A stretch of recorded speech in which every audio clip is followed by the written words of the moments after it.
fillers. Having a guy in your life just being a filler. He don't want no commitment. He don't want no relationship, but he just likes to orbit. My sister calls it orbiters. Just likes to orbit, be around. I feel like these orbiters or sometimes these fillers are in the way of what could be. And so they kind of create distraction on what you should be looking for because they're in the way. Welcome back to When You Know. I'm your host, Simone Thomas, and this is our last episode, guys. Can you believe it?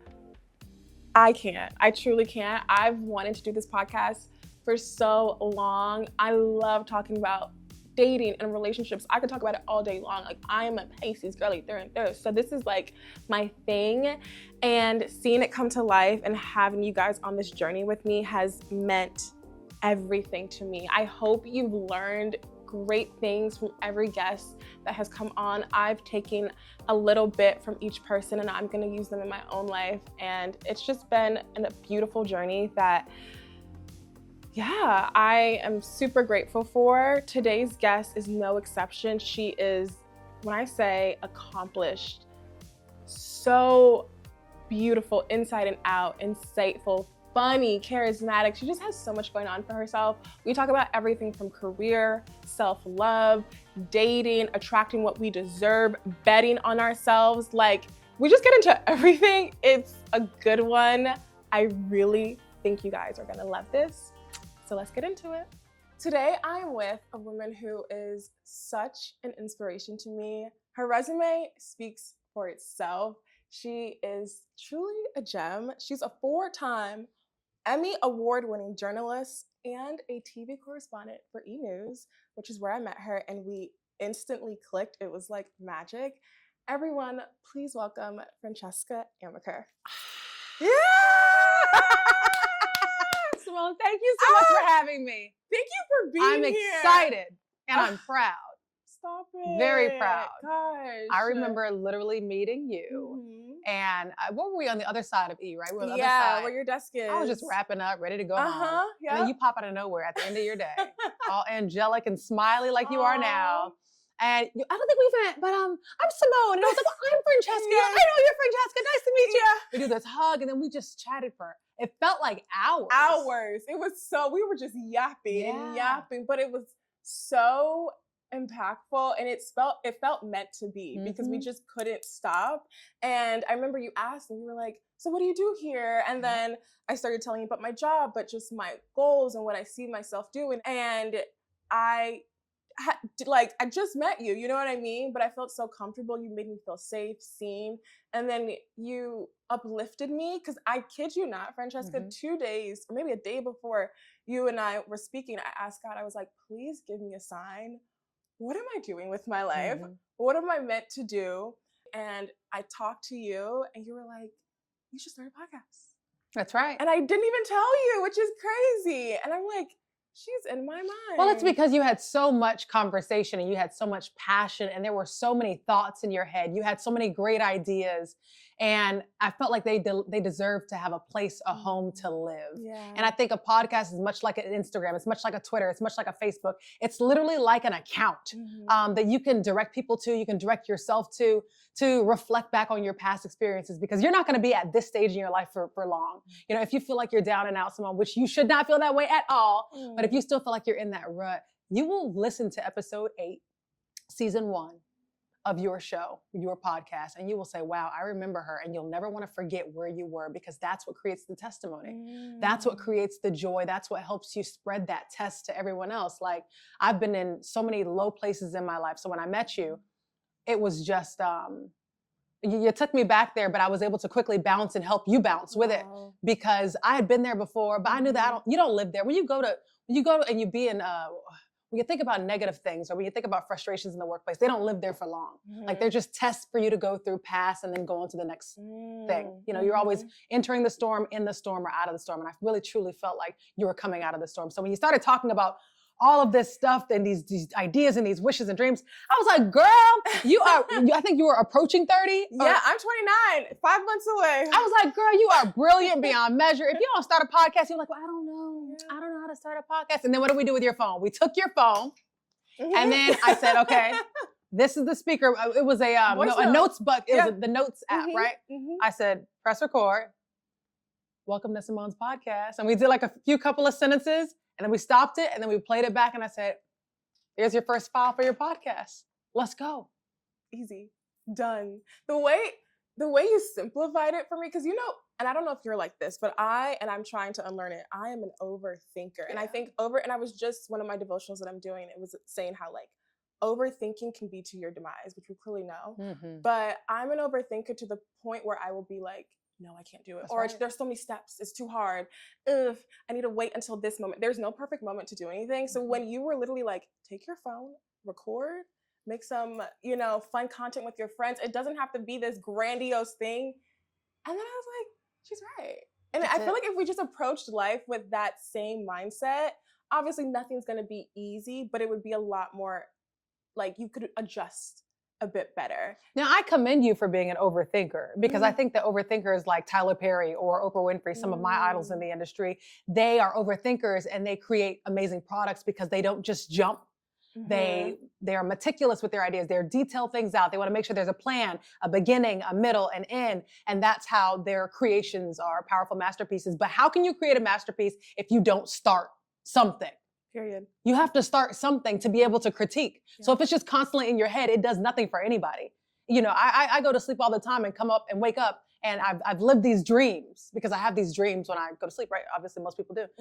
And just because I have this dream of ambiance and this amazingness and this elegance, and when I think about my dreams, I'm trying to, because I get too excited. Yeah. I'm trying to tell you that, like, in these dreams that last maybe an hour or 2 hours, I have lived this amazing life of fame and fortune, and then I wake up. But what are you going to do about it to actually create that in real life? You can't just keep the idea in your head. And sometimes I fall to that too, because my mother says it all the time. Girl, you got so much talent, you just don't even know what to do with it. You just don't even know what to do with it. And it's like, do you want to act? Do you want to write? Do you want to start the podcast? Do you want to create your own lane that does this, that, and the third? The point is, you have to focus on at least one thing and go for it. Everything else will come. Everything else. And now look at you. You're doing it. I'm just proud of you. Well, I credit you a lot. Thank you for the push, because I wanted to do it for so long, for 4 years, but I really believe God spoke to me through you in that moment. And I look up to you, and I just think you are such a beauty, such a light. And when you were saying that your mom says you have so much talent within you, you need to act. I feel like you've been taking action for so long. You've been in the industry for a long time. Yeah.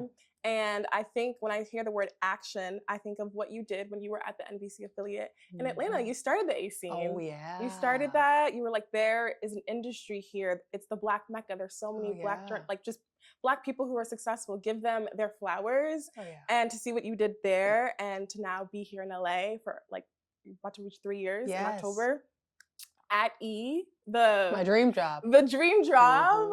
Please share the process for you to believe in yourself and to bet on you to accomplish what you've done, because it's hard, it's not easy, but I think you're good at clearly taking action. The mind is the most powerful thing in the world. And people may listen to me and go, stop it. When I tell you, when you dream it, when you think it, it can and will happen. It's just about you focusing on it, fixating on it, and truly seeing it, living it, and believing it. The year was 2017. I was working at 11 Alive in Atlanta, my hometown in BC. And I'll get to the A scene in a minute, but just know that I went to a magazine and I cut out, I saw, was it Justin and Morgan Stewart, Justin Sylvester, Morgan Stewart, who were on Daily Pop. And also, I want to say her name's Clarissa, oh God, forgive me. But I cut out Clarissa's face in the middle, and I put my own right there in the middle. And every single day that I would wake up for the next 2 years working in Atlanta, I would see my face in between Morgan Stewart and Justin Sylvester. And I would also see a white Mercedes Benz, and I would also see, stocks, and I would also see exercising and the body that I wanted, all this stuff. But my point is, right in the middle was Daily Pop, that show that I wanted to be on. Child, now follow me, because I'm going to go back to, well, I shouldn't go back to that way. We're in the art of storytelling, but I don't want to mix people up. I do my vision board, and a couple of years go by with the A scene, which I'll talk about in a minute. And because of what I created with the A scene in Atlanta, I was able to get the eyes on me that were interested to bring me over to E. Now, granted, there wasn't a position even available at E. That position was created for me because they learned that I was going to go somewhere else, and they didn't want me to go anywhere else. And instead of me going to a competitor or somewhere else in the market, they said, we're going to create a position for you here at E. And they created this position that I currently have, which is a correspondent position for E News and E Online. And, you know, things like that don't happen every single day. I am so blessed for the opportunity, but I saw it and I saw nothing but it. There wasn't like a, well, maybe. It was like I'm supposed to be there. I deserve to be there just as much as these folks. I know what I bring to the table. I know what my talent is, and I'm going to show up and show out.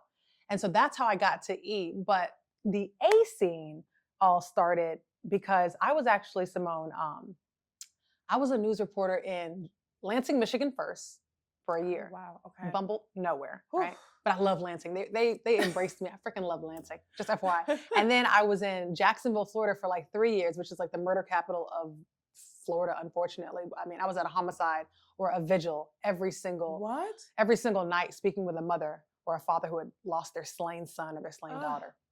It was awful. And I went through a severe depression in Jacksonville because I said, you know what, God, I'm not going to continue working in this industry. I was great at my job, great at discovering leads and investigating all this stuff, but I cannot do this anymore. I physically cannot do it anymore. I'm seeing too much grief and heartache. I'm too much of a positive person. I'm too peppy to be giving this all my energy. So they started allowing me to do like the Jacksonville Jaguar games, and I talked to fans and cheerleaders, and I'm like, you know, something to give me a positive and happy outlet.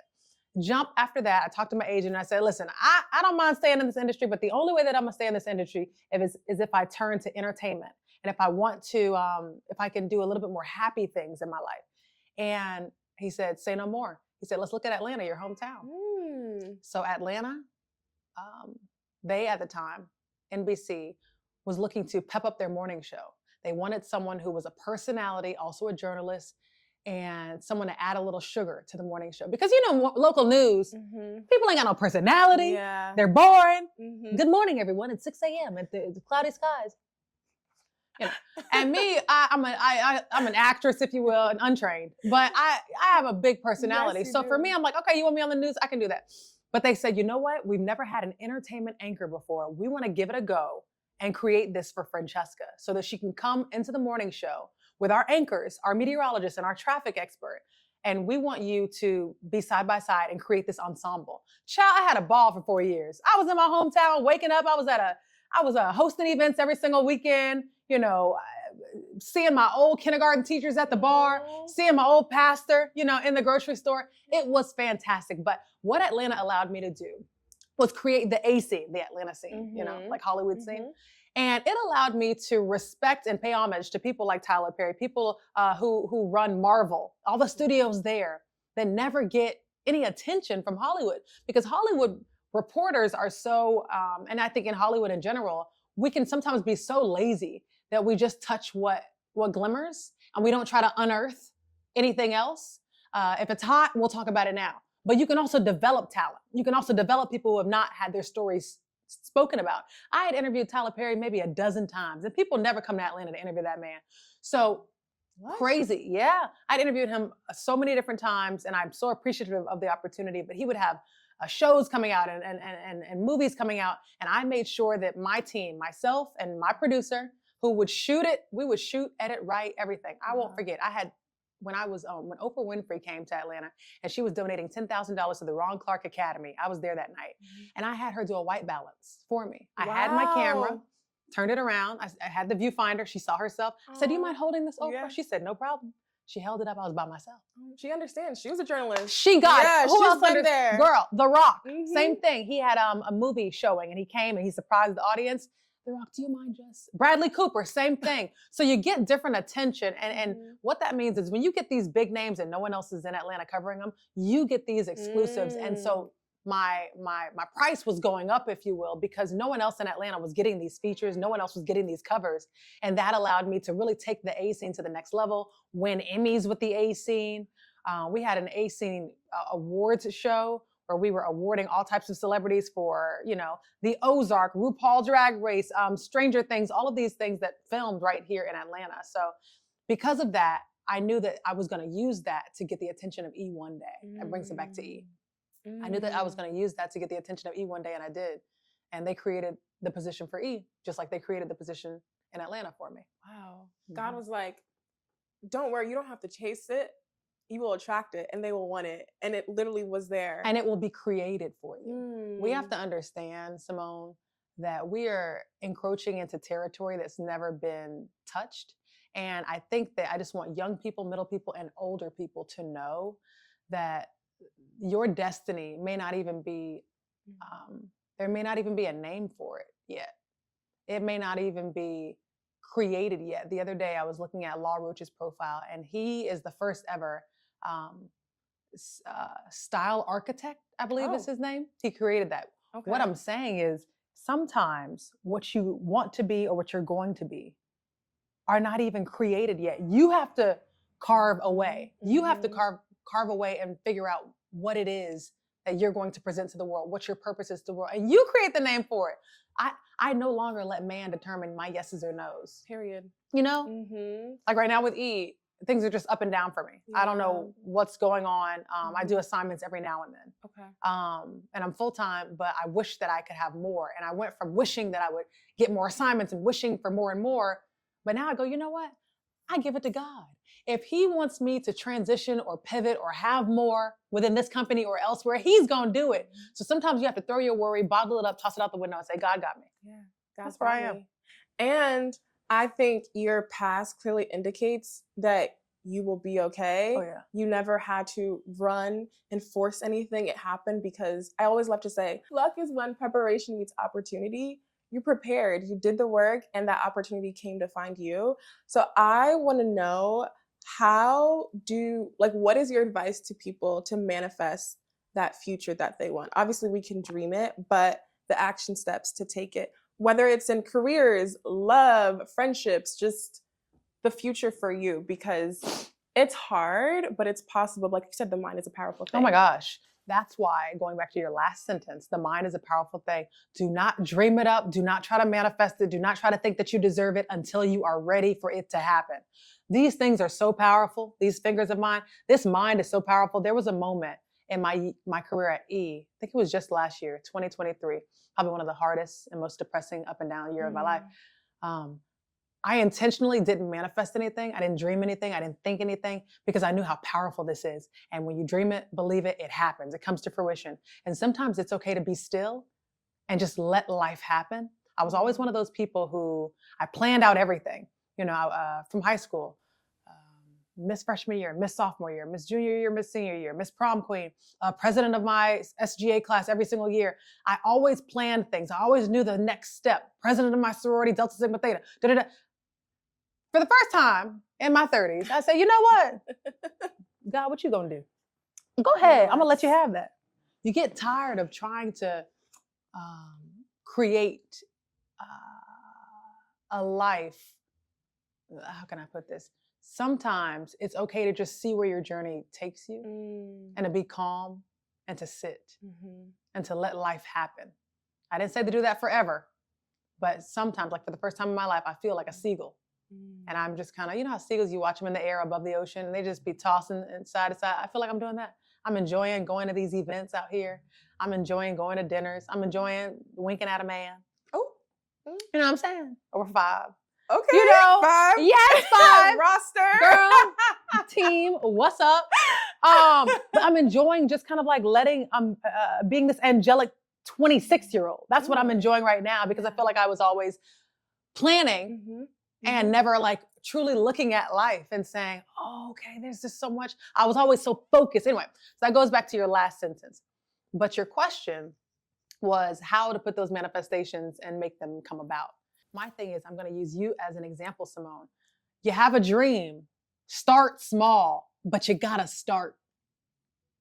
And for me to you, your dream, one of them, is to become a media mogul empire and a talk show host that everyone speaks about in every single household. And they're saying that she got the best interviews and oh my gosh, she brings the best out of people and she's so angelic, warm and friendly. And we love just listening to Simone, love her podcast. Have you seen that her podcast just got picked up by the Oprah Winfrey Network? All of that.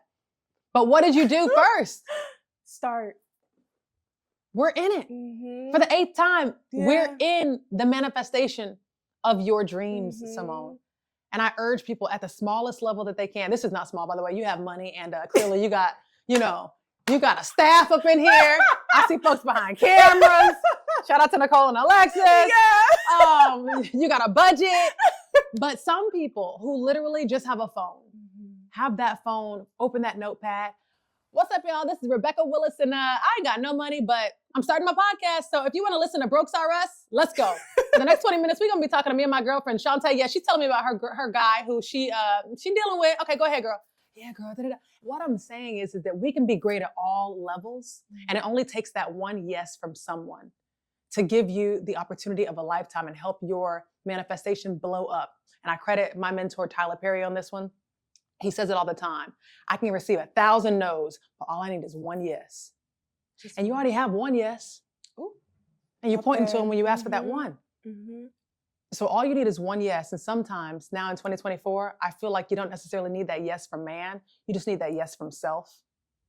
And you have to trust yourself, believe yourself. And everyone else out there may not understand the dream. They may go, what, girl, you ain't gonna make no money for 6 months. But what will I make in 6 years? When I'm sitting at $100 million and I wasn't making nothing for 6 months, but then in 6 years from now, believe in your shit. Believe in your craft. And I'm not just talking to people out there. I'm talking to myself too.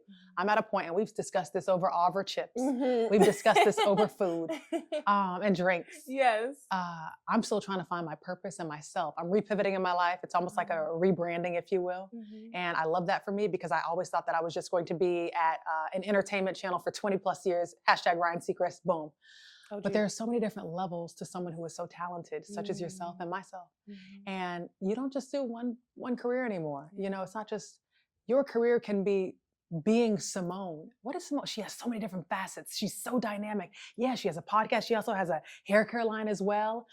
Yeah, Simone, she has this new hairline that I'm buying. She has a brand new wardrobe coming out with a collection at JCPenney. Like, there's just so many elements to you being great. Touch all of them. And one of the things, the visuals that come to mind is when we pass away, I imagine us all in this hospital bed, right? And God comes in and he wheels this suitcase. And my biggest fear, and what I don't want to ever happen for anybody, is when you wheel the suitcase in on my final days and it's time for me to shut it down. And it's time for me to be welcomed home by my ancestors and my parents and everybody. I want God to be able to open that suitcase and that suitcase be empty. I want the suitcase of life for Francesca to be completely empty. I want him to say, oh, you utilized everything that I put in here. The genes, the talent, the skills, the acting, the podcasting, the singing, the rapping, the creating your own candle line or your own wine line. You utilized every single thing I gave you. The pushing yourself to find love, even though it may have happened or didn't happen. You want to utilize every single item in that suitcase, because when it'd be an insult to leave here with skills and talent that you have not unearthed. It's just rude. So you got to dig. And again, going back to manifesting, start small. I don't care if you open up your app on your phone and you go to the notepads and just go, what do I want to do with my life? Okay. How do I want to create purpose? How do I want to impact others? I was just doing an interview with Tom Brady yesterday. And, Tom, flex.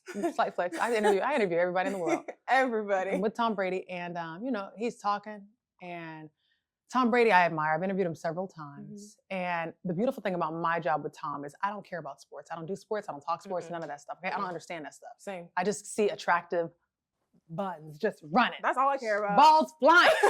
I'm not looking at the ball. Girl. I'm looking at the face. Like, who is that? What is his number? What's his Instagram? It says he has an injury. That means he got a little free time. Yeah. Who's that? So I'm talking to Tom, and it wasn't about sports. He's doing this like blood donation thing with the Big Ten. And he's been donating blood since he was 14. But I mentioned Tom because even Tom Brady was talking about how now he's in this point in his life where, he's entered retirement. And he told me that he's really anxious. He has so much anxiety. I said, Tom Brady, you don't know nothing about anxiety. He said, girl, please. He said, I'm entering something I've never done before. I'm a broadcaster now. I've only been doing it for 3 weeks. And he's like, people like you have been doing it for years. And you see me up there and talking. He said, I get so nervous.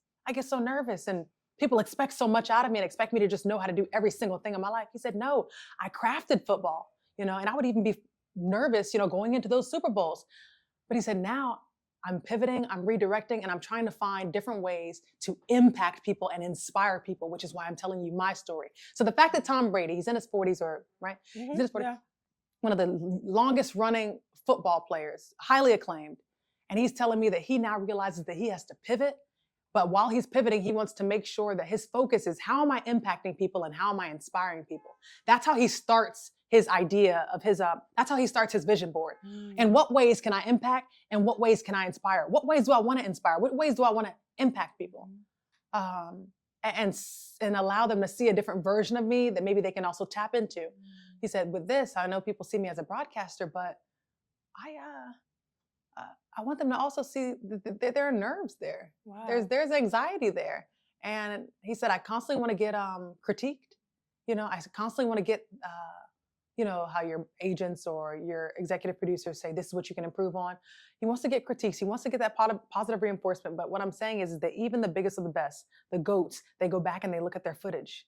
They're watching and they're pinpointing where they can improve.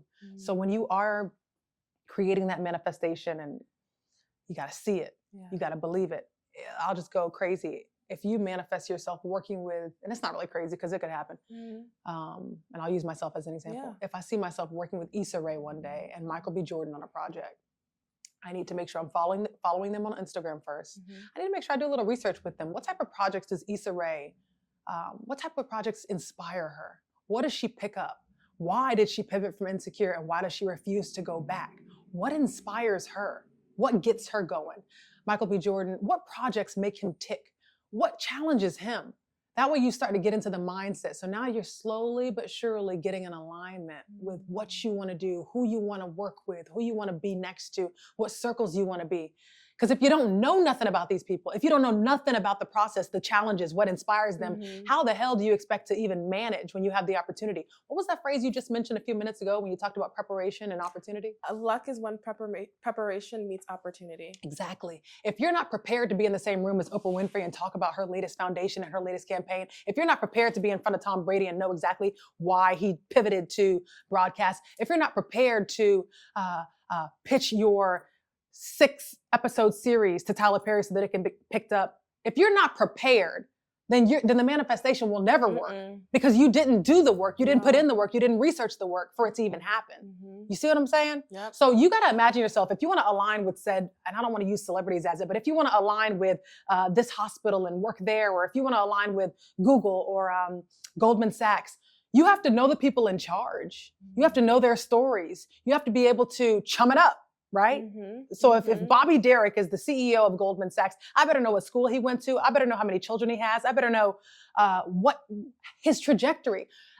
Just the other day, we learned about the new CEO of Nike. The new CEO of Nike was an intern almost 30 years ago with Nike. Wow. You need to know his story so that when you get in an elevator, here's my what's that word called? Is it precipice or not the meniscus, but the way in which that you'll be able to dictate or determine that you're ready is imagine yourself in the elevator for 15 seconds with the person who can change your life forever. Wow. Are you prepared? Oh my God. Elevator pitch. Elevator pitch. Yeah. Are you prepared?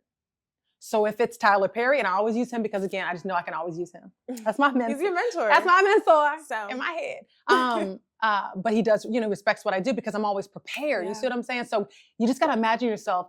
And this is with any industry. If you are wanting to be a plastic surgeon, imagine the top plastic surgeon in the world or the top plastic surgeon in Michigan or Atlanta. Are you prepared to be and hold your own in that elevator for 15 seconds? Will they want to work with you? Will you inspire them in some way? Because what I always want to tell people, you mentioned it at the top of this show, Simone.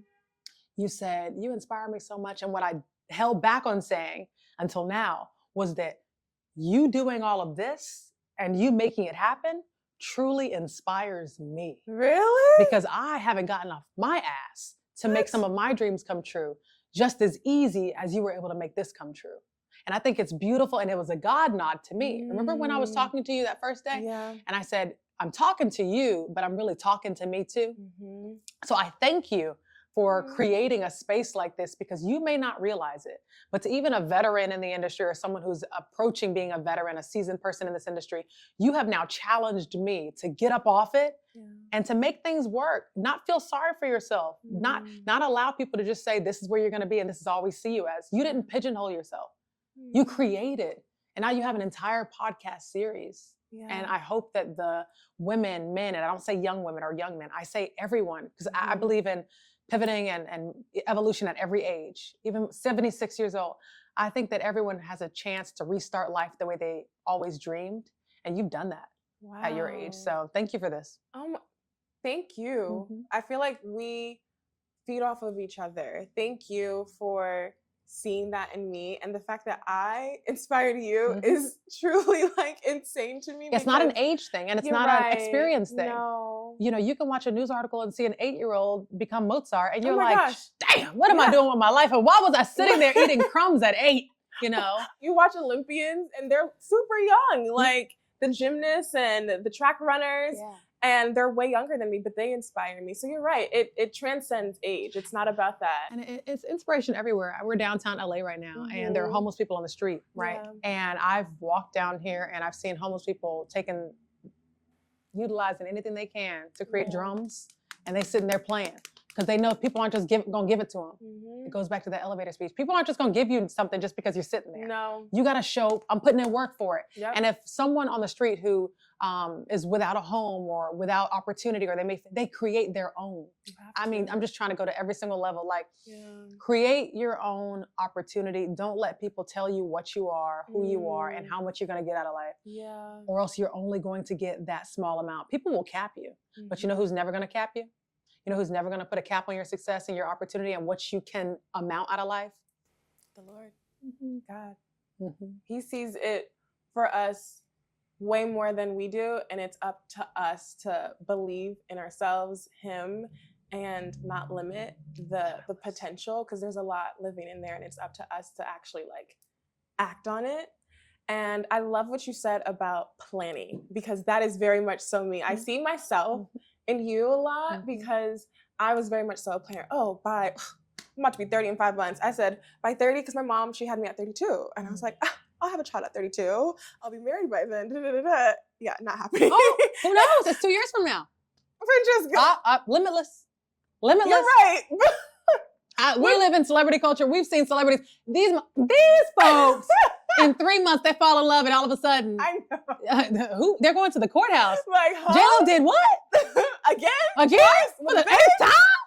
Okay, girl, I believe in love too. We be still single, and we see these girls in and out of relationships with folks. How is it? Okay, tell me if you think this. How is it that there's some people who are just in a relationship after the other, and there are other people like me. I've never been in a relationship, never had a boyfriend. And is it a matter of some people are just luckier in love and they attract relationships maybe easier than the rest of us? Or maybe they just don't use discernment as much, and instead of sorting through their healing, they latch onto a relationship because it feels more comfortable, or everyone just has different timing. So my question is, like, do some people just have an easier chance, and then there are other people like me, it takes longer until you find that one? Might take 29, 34 years. And that's fine. And is, because these girls who are getting them every other day or every other week, they have a new boyfriend. Guess what? They got two divorces already. And then you find the love of your life at 42, and y'all married for the next 40 years. All I'm saying, don't be putting no times on anything. Don't compare yourself to others. But I will say, and all I urge here is putting yourself out there. Putting yourself out there. What did you do? You Googled podcast places in Los Angeles. That was you putting yourself out there. And then you emailed the person. You put yourself out there. And then you reached out to your girls and said, will you join me on this journey? That's putting yourself out there. So many of us have been so trained to perfectly plan our professional lives. But I feel in the Black community, we have not been trained, spoken to, or groomed in a way to take care of and put our love lives on the same pedestal. Girl, get that money. Make sure you get that education, which is important. But I think in other cultures, education, making sure that you know yourself professionally and find that, and also love could be possibly on the same playing field. And in my community, at least, if it happens, it happens. It'll happen for you at some point. Just keep on living. It'll happen for you. But you have to do the what? The work. Yeah. You can't sit, and this goes back to the pandemic. So many of us were sitting in between four walls with a bottle of wine and then hoping that Mr. Man or Mr. Woman was going to knock on our door. That's not how life works. No. And then we swiping on Hinge, the meat catalog, you know, The seeing, meat catalog. we're looking at the meat catalog, hoping that somebody that's not how life works. You have to be an active participant. Would you have made it to E if you weren't an active? Oh, not at all.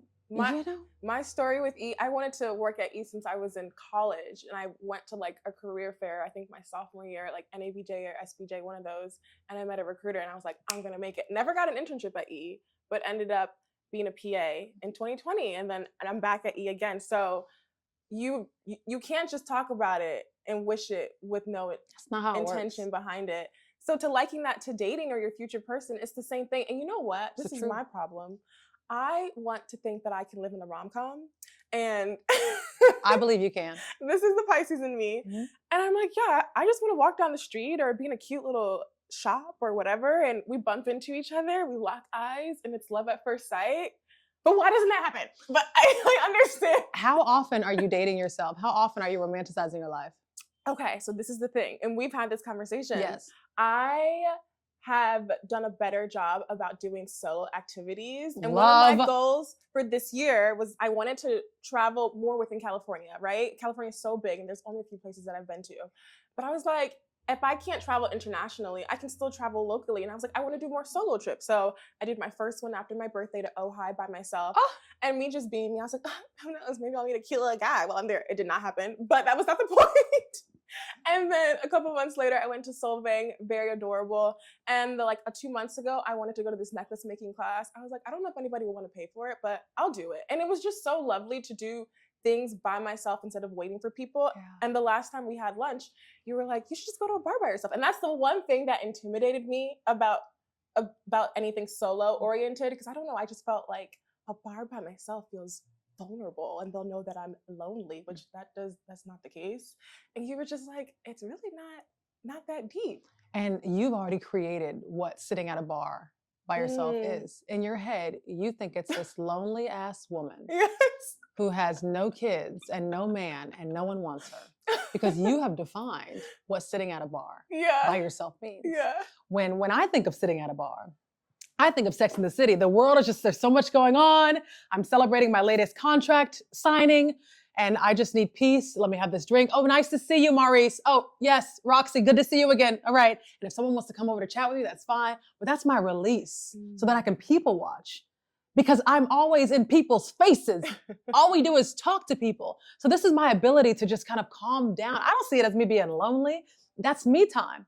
And if someone who's attractive and has the balls to come up to me, then that was meant to be. They were meant to come over to me and talk about a new opportunity or tell me that I'm attractive or, have a great conversation with me. Do not define going somewhere to eat or drink as lonely. That's not what it is. And that's the problem. You can't get out the car or walk across the street to the bar and have that mentality, because then you're already starting yourself as this insecure person sitting at the bar. You're like, shoot. Okay, everyone's watching me. Oh my God, this couple over here just laughed. I know they're laughing at me. No, these people are going through their own problems, trying to get their own lives together, trying to avoid their own kids. Everyone has so many things going on that we oftentimes as people mistake us being the main character in other people's lives. And we're not. No one is. But I will say, when you walk into a room, you probably are the main character in a lot of men's lives. They go, who is that baddie? Stop. Who is that fine woman who just walked in here? So I can see your problem.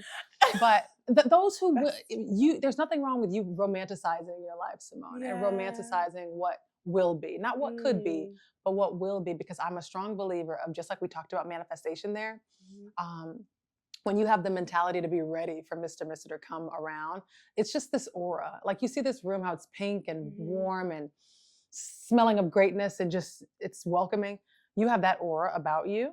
And so when you walk into a restaurant or a bar or what have you, a lounge, you're going to radiate positive energy and people are going to be attracted to that. Yeah. And so you just need to continue to radiate that warmth and it will come to you. Don't focus on hoping that, we don't need any desperation energy. I always try to get rid of desperation energy on myself, because sometimes you get so, I'm 34 now. Sometimes you get so, like, shit, I need me a husband. God, come on. But you can't be like that. No. You got to let it happen, but continue to see how you stay with me here. Mm-hmm. Yes. We talk about this desperate energy. Yeah. It goes back to grandma. And she says, have some business about yourself. People are attracted to people who have some business about themselves. You got your own podcast. You're working at one of your dream jobs at E. You can't wait to see what else is out there in the world for you. You have some conversation about yourself. You have some business about yourself. So that right there alone, you have been put apart, set higher than so many other people who are walking around this earth, purposeless, uncertain of themselves, uncertain of their track. Yeah, there's a little bit of that in you, kind of uncertain about where life may be going, but you have something that you're building on. So that alone, walking into these spaces, should deplete and get rid of any insecurity that you have, because you know who you are. Hi, what's your name? My name's Simone. Yeah, I'm actually at E, and I just developed the podcast. And There's so much going on about you. You got so much business about yourself that you're excited to radiate that warmth and bring in this new spirit to talk to. Even if it's someone who's not attractive or attracted to you physically or mentally, just to start having those practicing those conversations. Like, continue to romanticize your world. You're gonna meet him at Whole Foods. You're gonna meet him out there in the park.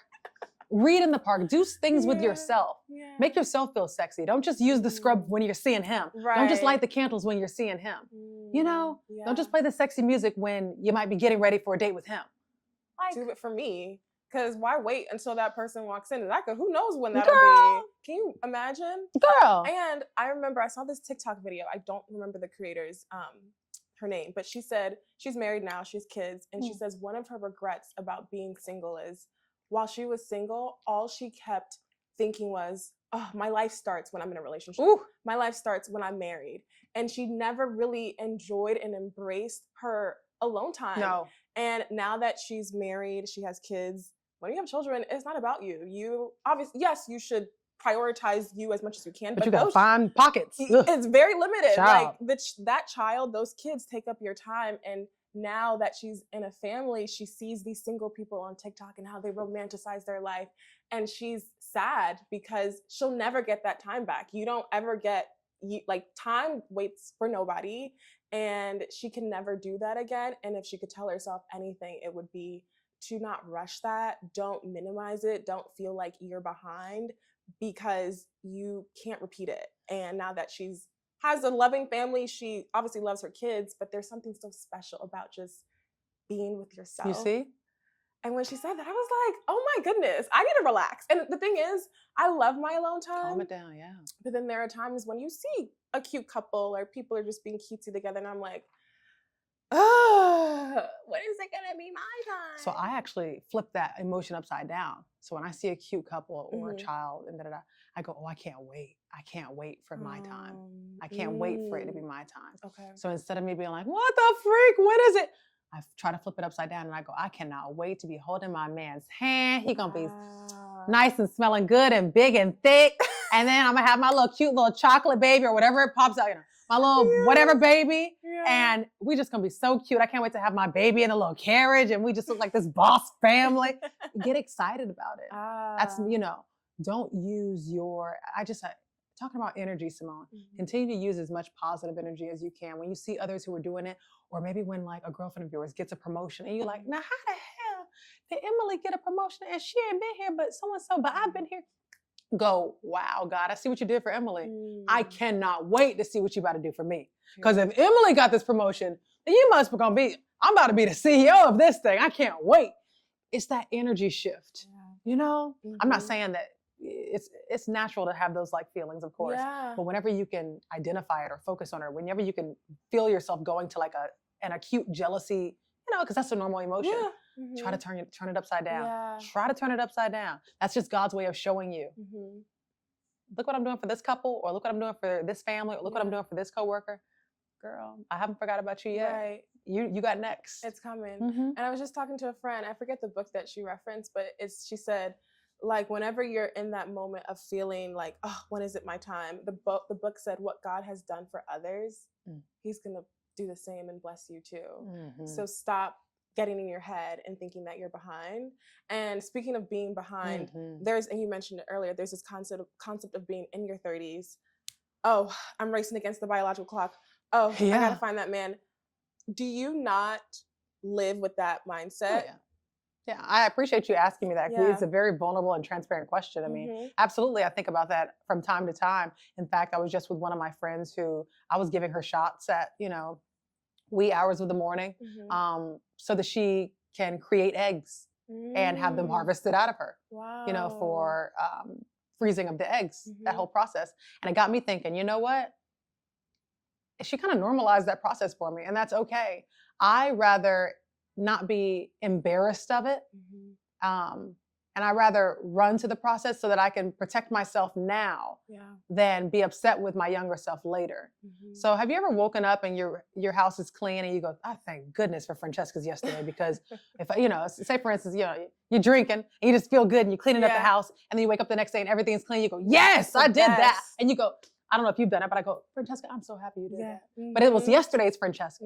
I want to be able to, when I find that, or when that husband finds me and say I'm 40, when that happens, I will thank Francesca at 34 for making the decision to freeze about 40 eggs so that they can be possibly used as embryos and created to be embryos, with my husband, versus me hoping, wishing, and fixating on the fact that I have no one from 34 all the way to 36 or 37. By that point, all of a sudden, depending on the person, all of a sudden there's no more eggs, or my eggs depletion is very low. And I don't even have the opportunity to have children. So for me, I'm in the process of next year. Really? I'll be doing the whole freezing of the eggs process, taking some shots for a couple of weeks, hopefully tossing out 20, 30 eggs, freeze them up, and maybe I won't even use them. Yeah, you never know. But it's the point that it's insurance. Why do we have medical insurance? Why do we have a car insurance? It's a just in case I hit that car or they hit me.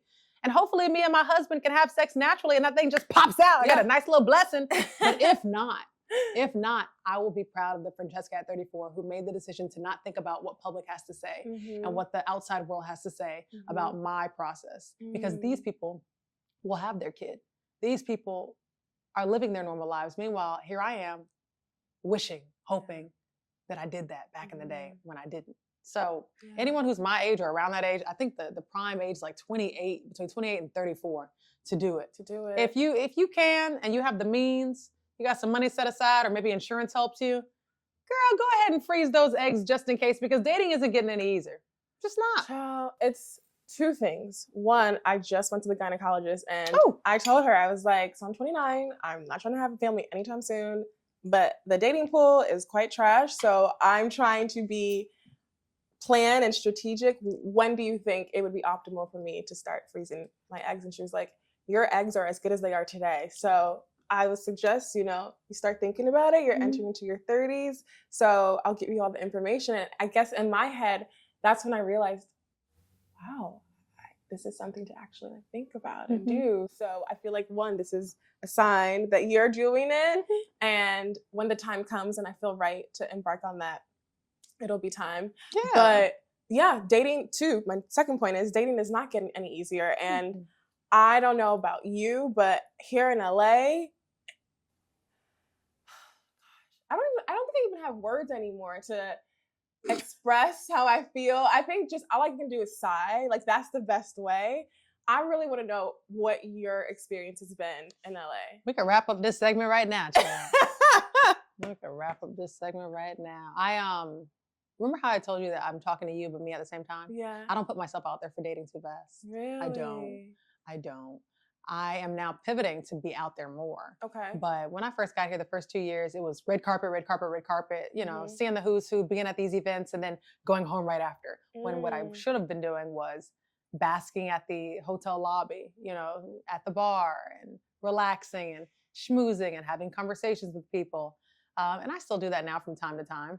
But I just find, and I'm not the one to speak, I love talking about love, but I'm not the one to speak on the current dating process because I'm not really engaged in it. But I just find that men of means, I find a lot of them just aren't interested in having a full-time commitment anymore. you know, especially marriage. Like marriage is just off the table. You know, you can barely get them to do a long-term relationship. Yeah. I don't know if commitment is like, I don't know. For women, yes, but for men, it's just kind of like, listen, I'm getting the cow, the milk, everything else. Why am I trying to put a ring on it? For what? For what? And LA is just, it's so transient. You know, people aren't sure if they're going to be here for a year, a month, 3 years, And it's just the meat catalog, this place of beautiful people who are doing beautiful experiences and opportunities. And I feel it's this feeling of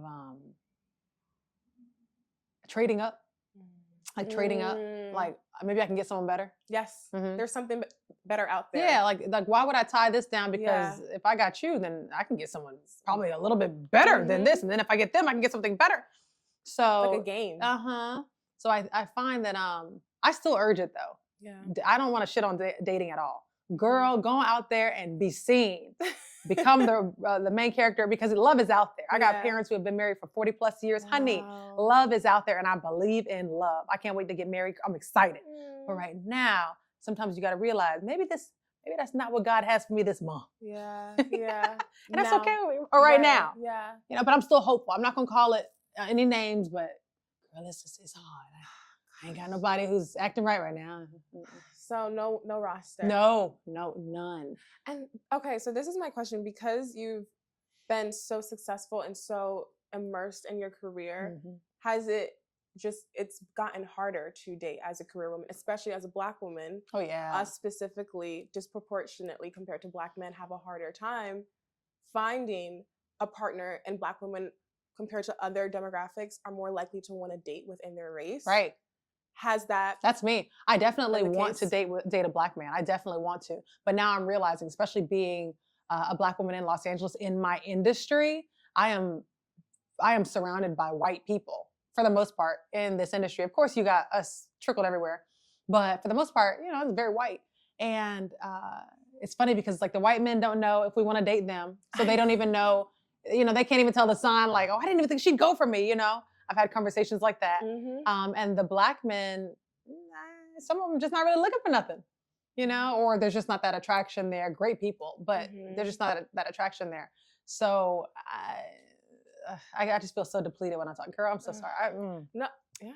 It's I would love to date a Black man. I would love to, but I'm at a point now. I feel like I have to start making a pivot to being open to other races.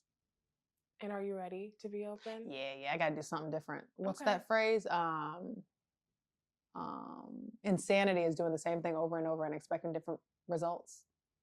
And what am I supposed to do? Continue to hope and pray and wish and hope that a Black man's out there for me? No, you need to give everyone a chance who treats you like a queen, period. You know? Period. And I don't have, you know, when people are like, they have to be this tall and make this and da-da-da. I don't have all those standards. I know a good person. I have good discernment when it comes to a good, decent person who's very ambitious and sees a lot for themselves. Right. That's where I'm at, you know? Yeah. So we're going to see how I pivot, but I'm open to other races at this point in my life. Yeah. Yeah. Why not? It's just, it's already hard. It's just making it harder by boxing ourselves in. But I hope the love that you want, I know the love that you want will find you. Yeah. You've manifested this far. The blessings you have in your life, you will manifest that person. Yeah. You're doing the egg fertilization and all of the proactive things. Everything that you can control, you're doing that right now. And I know I need to get out there more though. You know, I know I need to be seen more in like calm settings. Though. I'm outside, but like at influencer events that are heavily populated with women or at the bar with a girlfriend, and that's kind of intimidating for some men. And you know, but you're right. I am doing what I need to do to get in position. I know I need to do a little bit more and I'm open to that. And for me, like I told you, I wasn't kidding. I'm kind of like psychotic when it comes to love. So for me, I'm like, listen, if we date for 6 months, all of a sudden you want to go ahead and get engaged, boom, let's try it out. Yeah. You do it? Girl, I do not have time to be waiting. Wait until I'm 38 to walk down the aisle? No, I ain't got the time. Yeah. I want my parents to walk me down the aisle. I want them to see all this. I want them to see me pop out the first one. So I need someone who's on an accelerated path as well. Do you catch feelings quickly? Or no. You take time. Yeah. That's why I'm in the position that I'm at because, and I'm not picky or anything like that. It's just that I am, You know how a golden retriever or dogs in general are good at smelling out people, like good people? I have that nose. Mm-hmm. I have a good discerning nose. And if I want to be in your space, then I'm like, okay, I'm drawn to you. Yeah. But if I don't, then that's my sign of being like, Francesca, move on. Yeah, And I don't waste time for a long time. I feel like when you have discernment and you have that golden retriever ability, you end up being single a lot of times. The thing is, toxicity can be fun, but it can't. Not anymore. Okay, let me explain. My word. Let me explain. I've only been in one toxic situationship. I'll never do it again. It's Okay. horrible. But there's something exhilarating about doing things that like you want to do it. It feels good, but then after you feel horrible. Like, why did I do that to myself? I feel like sometimes a toxic relationship is like that. I get that.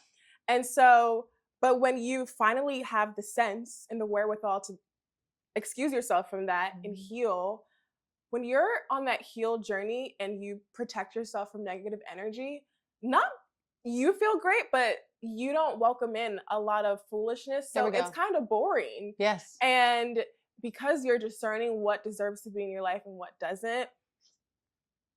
You're right. It's very lonely at times. It can be lonely. But then you flip it, right? Yeah. I love flipping things, but then you flip it and it makes it easier for you to not fall for the bullshit. Yeah. So it's like, oh, what do you think? So, because if you were one of those girls who fell for every guy and he's really cute, I could try it out. Then here you are just dating 16, 17 men per month, just trying things out. But when you know how to get off the pot because it's not working, then that's a benefit because then you know how to smell BS out or someone who's just not as compatible with you, and you can move on to the next, not wasting your time. Exactly. It also brings in another point too. I have a girlfriend going through this, and I was gonna go through this, but I decided against it. Fillers. Having a guy in your life just being a filler. He don't want no commitment. He don't want no relationship, but he just likes to orbit. My sister calls it orbiters. Just likes to orbit, be around, and y'all have sex from time to time, and y'all go out for drinks and you eat. You know? I'm talking to my friend about this because she says not everyone who's in your life is going to be your husband. But I also like to battle her in this by saying, I feel like these orbiters or sometimes these fillers are in the way of what could be. And so they kind of create distraction on what you should be looking for because they're in the way. Does that make sense? 100%. You know what I mean? But I agree that women deserve to have desires filled. And so do men. Even if they don't have a long-term partner, but just you got to be mindful that there are certain people who distract, and here you are 7 years later talking to someone who never had intentions with you, and here you are just hoping because you invested so much time into it and you don't want to run away from it now. Now you're balls deep.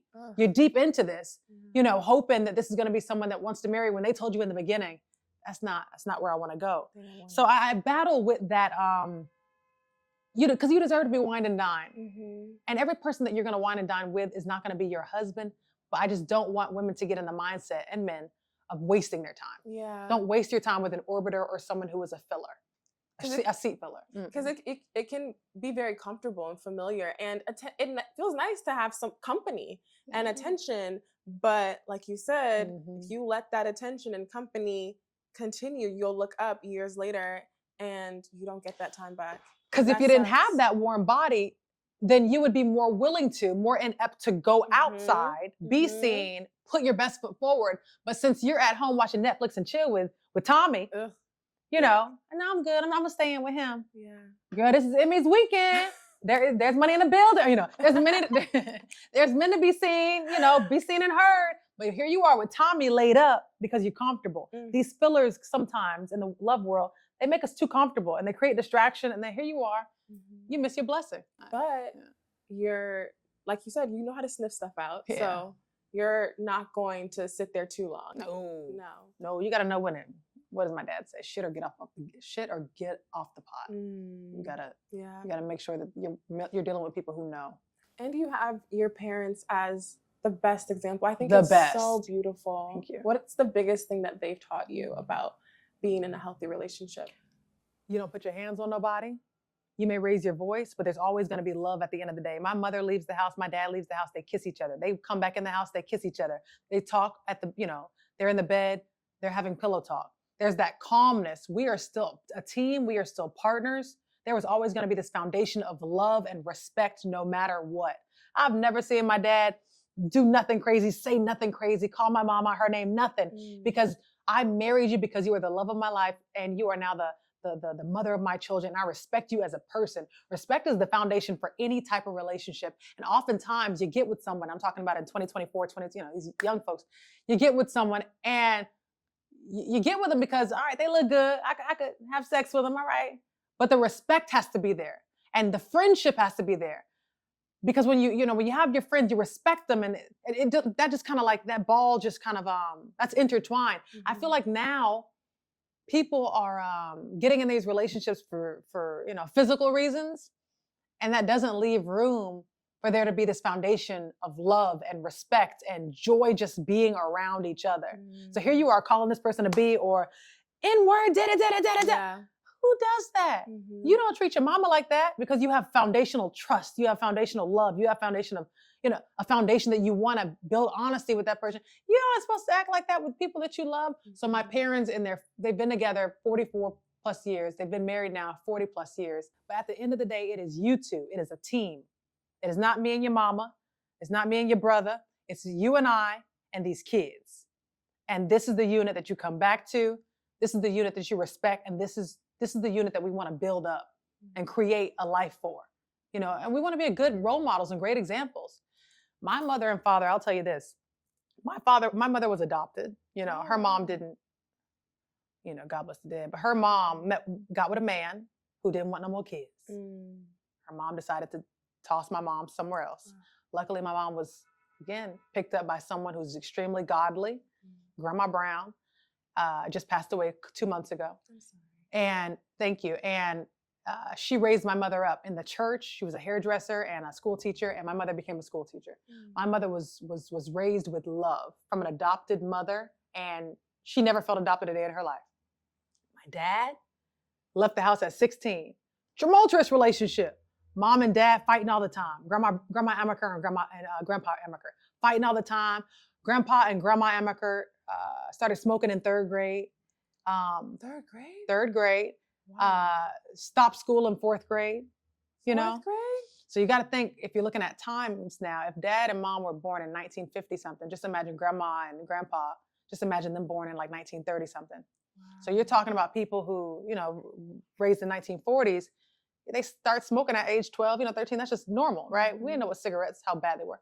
So I said that to say, tumultuous relationship, alcoholism, fighting in the home. My dad's seeing all this, right? But my dad, even when he was 16, decided to leave the house. He had a couple siblings. He decided to leave the house after he got into a bad fight with his father, who pulled out a gun and shot him. Shot him in the side. My dad still has the bullet to this day at the age of 68.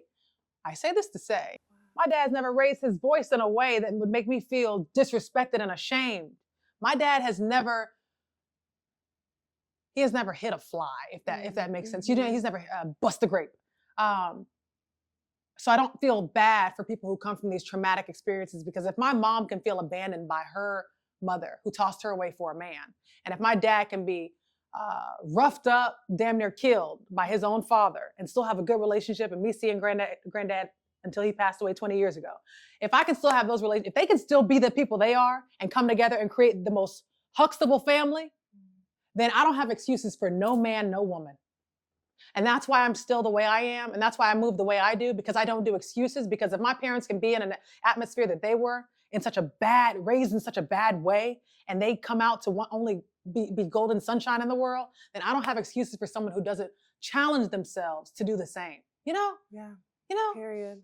So many people have excuses. Yeah. Go to therapy, do your thing. My parents didn't even believe in therapy.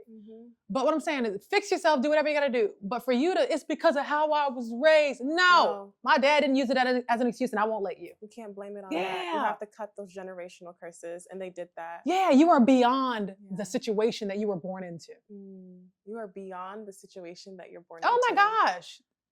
There's a reason why you were not born onto a circuit with people, handcuffed. You're literally born with an umbilical cord and they cut it. Yeah. And then you're an individual. I'm sorry, but I just don't do excuses. So, and I feel like you're the same way. Whereas you were raised right. Yeah. You're not going to take no bull. My dad taught me, don't accept BS. Like, know your worth, know your standards. And that discernment, I think it saved me, and it's protected me from things that I don't need. Amen. And I feel like you're doing the same. And we're going to find are people. You have your parents who broke those generational curses as the best example, and you're going to carry that same example on for your future family. Francesca's looking for love. It's going to find a show. Looking for love. Francesca is looking for love. Hashtag Peacock, pick it up. Oh, Hulu, where you at? Netflix, what's going on? Let's get her some suitors. Silly. You're so silly. So my last question before we end the podcast, because this conversation has just been so enriching. Are you ready for love? Am I ready for love? And what's your advice for those who are also ready? Remember when I told you that you walk into a room and your aura is warmth and welcoming and just like joy? I want to keep that about myself. And so you asked the question, am I ready for love? I am love. Yeah, I walk into a room, I am love. That's why people gravitate to me. That's why I open my mouth and there's a smile there, because I try my best to be as positive as I can whenever I leave my house and whenever I'm entering an event space or restaurant or meeting up with girlfriends. I am love. So as long as I keep exercising that self-love, whatever that means for me, I'll create that, that dip. I'll create that deficit until I find Mr. Right. And so there'll never be this opening for love, if you will, me searching out love, because I am love. So I talk to you about how things attract each other. And I feel like if you are love, you will go about your life in a way where love is attracted to you and you'll find that right person. And I'm just going to continue to be as positive as I can, be as happy as I can, see the joy in the smallest parts of the world, even when I see a butterfly. Love. God nods. God, I hear you. That relationship with God, I want all of that to be, I'm trying to be as optimistic, positive, uplifting as I can, as hard as it may be. But I'm ready for love because I am love. I attract love, and love is within me, and love is attracted to me. So he's coming. He's coming. And when it comes to my ideal man, obviously someone like my father, of course, but they don't make that addition anymore. So someone who's extremely kind, someone who's extremely chivalrous, family-oriented, God-fearing man who loves me just as much as I love him. And when I tell you I love hard. I give it my all. I show up and show out for someone I love. And I just hope that they understand that I'm a very generous person in that way, in every way of the word. So yeah, I'm ready for love. I'm excited for it, but I'm not gonna rush it. Because you can't hurry love. No, you just have to wait. They say love don't come easy. It's a game of give and take. You know what I'm saying? I'm not trying to rush love at all, girl. Because I don't want the wrong love to come my way. I wanted the right love. So God, if you need another couple, I said couple, not 5. But God, if you need another couple of years, take your time to create him, because I want the best of the best. Amen. And we deserve the best of the best. Because we are the best of the best. Because we are love. That's a period. Done. I could talk to you all day. I always feel better, and I really hope our listeners feel better. I think they're going to have so much to take from this conversation. They need to keep up with you because you are inspiring. Oh, sweet. You are. Thank you. I'm going to try to show more positivity and more inspiration on my channels, even though I have nothing except for Instagram. But I have Fran TV Host. They can follow me there on Instagram for now. Perfect. And her content is uplifting. She just went to the White House. Like, that's right. She's doing things. Girl, the White House was a kiki. Oh, you know what I'm saying? Goodness. They were lucky to have you. They were lucky to have me. I was like, Joe, I have a little bit of time. I have not a lot. I have 2 hours for you, Joe. And then I got to go. Right. I'm a busy girl. I got to fly out. I'm a busy girl. Bye. Just coming from Canada and everything, I'm international, baby. Across the globe. You're so sweet. Thank you for having me. Seriously. This was a joy. And, it's very therapeutic whenever you're talking about your accomplishments or your life or just getting things out of your own head. And again, I cannot praise you enough. This is amazing. And I can't wait to see what season 2 brings for your listeners. I can't wait to hear all of season 1. And congratulations to you having a whole tribe here that supports you, believes in you, and has your vision in mind and wants to put you first and wants to see you win. So congrats to you, and congrats to Nicole, Alexis. Thank you so much for having me, ladies. Congrats to all. Francesca, you're trying to make me cry. You did that. You're an inspiration to us all. You're an inspiration to me. Thank you. I appreciate you so, so much. Guys, thank you so much for listening. This has been an amazing season. I am just full of so much joy and happiness. Please like, rate, and review, and listen to us across all streaming platforms. Please follow us on all socials at When You Know Pod, and watch us on YouTube, powered by Babs Productions. Bye.